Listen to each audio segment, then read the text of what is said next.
Kaiju. Giant monsters. Strange beasts. Throughout all of our history, these creatures of legend have ravaged humanity. Some have brought doom to us, others have saved our kind. And today, I would like to highlight one of the thousands of kaiju from our popular culture, going over who they are, their real-life history, and more. I'm your host, Minecraft World, and this is Let's Talk Kaiju. Episode 3, King Kong.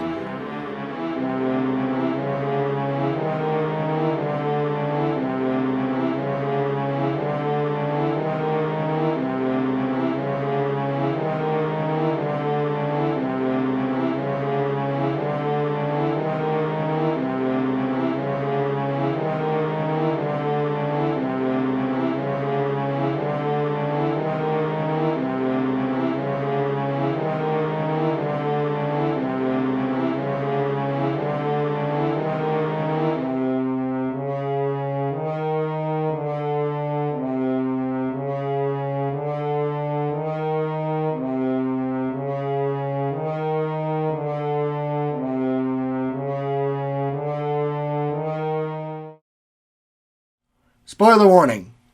You have been warned. The year was 1933. The world was in the thick of the Great Depression, a mass economic downturn that had caused many to lose their livelihoods. And so, those many went in search of sources of entertainment in order to escape the hard times. As such, the film industry, in a way, thrived. And with movies thriving, so could their developments. Many new techniques in film came to great prominence in or evolved during the Depression. And one of the biggest parts of this was stop motion. Enter Willis O'Brien. Having just come off of working on 1925's The Lost World, O'Brien had come up with an idea to continue the film, dubbed Creation.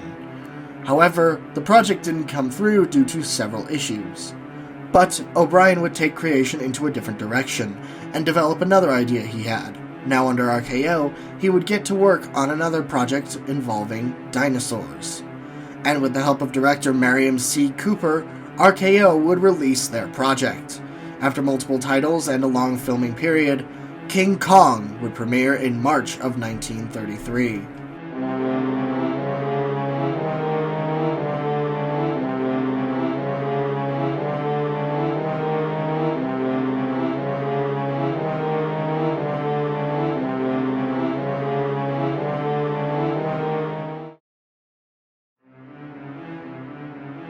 During the thick of the Great Depression, an eccentric director named Carl Denham leads an expedition to a long-lost island filled with exotic wildlife. With the help of the ship's captain, Jack Driscoll, as well as leading lady Anne Darrow, they soon came across the island. However, one night, Anne is kidnapped by the native people of the island and is offered up to their god, Kong, a gigantic ape. Now it's up to Jack, Carl, and co. to find Anne and save her from the grasp of Kong, soon learning the secrets of Skull Island as they did. King Kong was a monumental success upon release, with it becoming the must-watch movie of the year and being showered with praise. The film was beloved for its adventurous story and absolutely breathtaking stop-motion effects that, to this day, still stand out. Kong, despite being an animal, was given a far more sympathetic character, being portrayed as a more human creature and given far more emotion than one would expect, setting a precedent for similar features to appear in the future. With the success of King Kong, RKO very quickly rushed out a sequel that would premiere less than a year later. The film, dubbed Son of Kong, was a very heavy cash grab that carried little of the same essence that the original King Kong had, and many responded to that negatively. But Son of Kong was successful, and as such, plans for a sequel would spur, following a slight delay relating to the Second World War.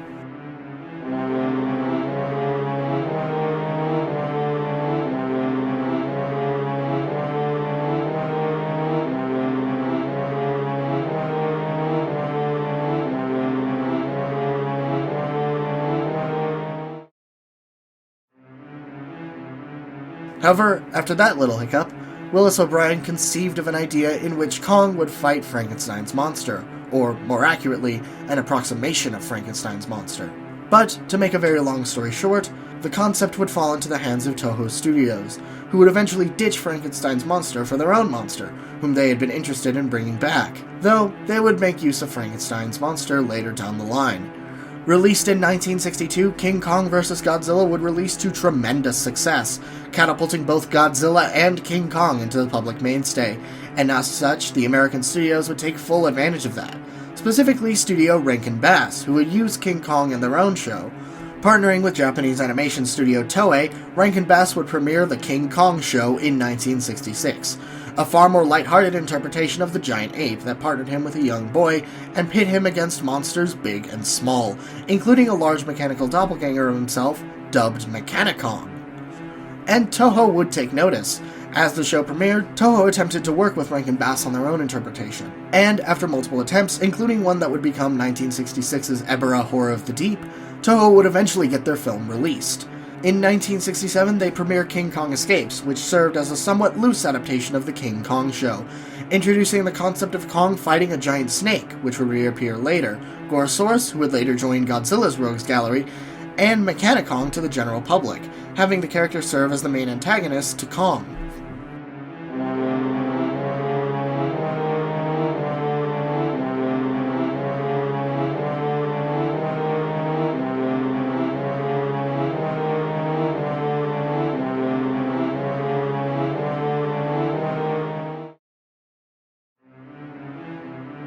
However, what would come next would be a slightly new direction for the giant ape. Throughout the 1940s and 50s, Willis O'Brien had tried desperately to remake his classic monster, though he had been denied more than once due to lack of faith in the concept, especially following Son of Kong's success. However, following the success of both the King Kong show and both of Toho's Kong movies, the idea was reassessed, and soon it was decided that a remake would be made. In 1976, that decision would be put into effect. Produced by Dino De Laurentiis and directed by John Guillermin, the first ever King Kong remake would be released. The film took a very modern approach to how the story was told, setting it in the modern 1970s and following an oil company on the quest to find, well, oil. They ultimately end up on Skull Island, where they would encounter the island's natives and eventually their god, Kong, who would kidnap one of their own, Dawn, a young woman whom they brought on board. The film was quite well received when it was released, showcasing a, for the time, somewhat unique portrayal of King Kong, who, by then, had resurfaced in the public consciousness, with this film serving as a strong boost for it. The film depicted the character with a man in the suit, thus allowing for far more human movements. The crew originally intended to use an animatronic to portray the character, but the plans for that fell through. But one shot of the animatronic would be used in a brief shot during Kong's escape. However, there were some gripes that people had with the movie. First and foremost, the lack of many unique monsters for Kong to fight. Kong, throughout the movie, fights a giant snake, which is primarily intent on hunting down Dawn. Not a single dinosaur or prehistoric animal to be found. And as a consequence, Kong and Dawn were given far more screen time than normal, changing their dynamic to having Dawn falling in love with the giant ape instead of continuously cowering in fear of him, an issue that many continue to have even today. But the film was an arousing success, and as such, a sequel was worked on, and 10 years following the release of the remake, King Kong Lives would premiere. King Kong Lives took place a decade after the original, where it's revealed that following Kong's tumble off the World Trade Center, he's been put on life support and kept alive. However, he's in need of a heart transplant. Later, a female of his species is found, and so the transplant goes through. However, both Kongs eventually escape, and so the US military is sent out in order to hunt them down. King Kong Lives is widely considered to be the worst film amongst the character's catalog, with multiple reasons for it being such, most notably its absurd premise, even more absurd than that of King Kong Escapes, or the King Kong TV show. Nowadays, the film isn't really talked about that much in the public consciousness outside of brief mentions here and there. However, in 2005, following a short hiatus in another TV show, King Kong would return to the big screen with another remake, this time directed by New Zealand filmmaker Sir Peter Jackson, the man behind the Lord of the Rings and the Hobbit trilogies. King Kong would make his second grand reintroduction in CGI. The film was a passion project of Jackson's and had been worked on since the 90s, and starred many notable actors such as Naomi Watts as Ann Darrow, Adrian Brody as Jack Driscoll, Jack Black as Carl Denham, and Andy Serkis as the titular giant ape.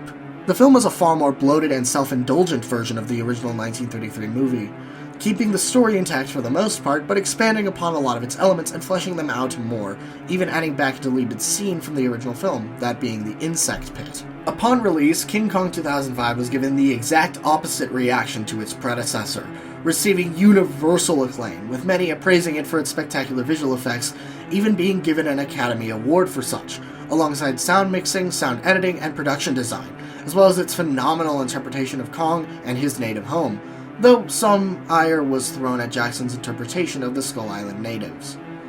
While a sequel to the film, which would serve as a remake of the 1933 film's sequel, Son of Kong, was planned, those plans ultimately fell through.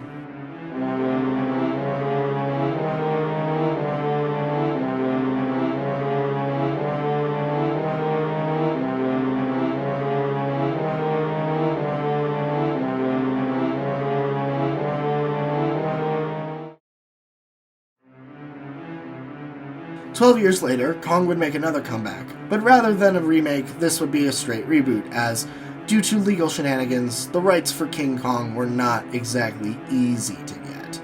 The film, directed by Jordan Vogt Roberts, was called Kong Skull Island, and was set in 1973, following a group of former Vietnam soldiers going on an expedition with a secret government organization dubbed Monarch to an uncharted island, in which they encounter all sorts of bizarre and unnatural life forms, all ruled by their island's god, Kong.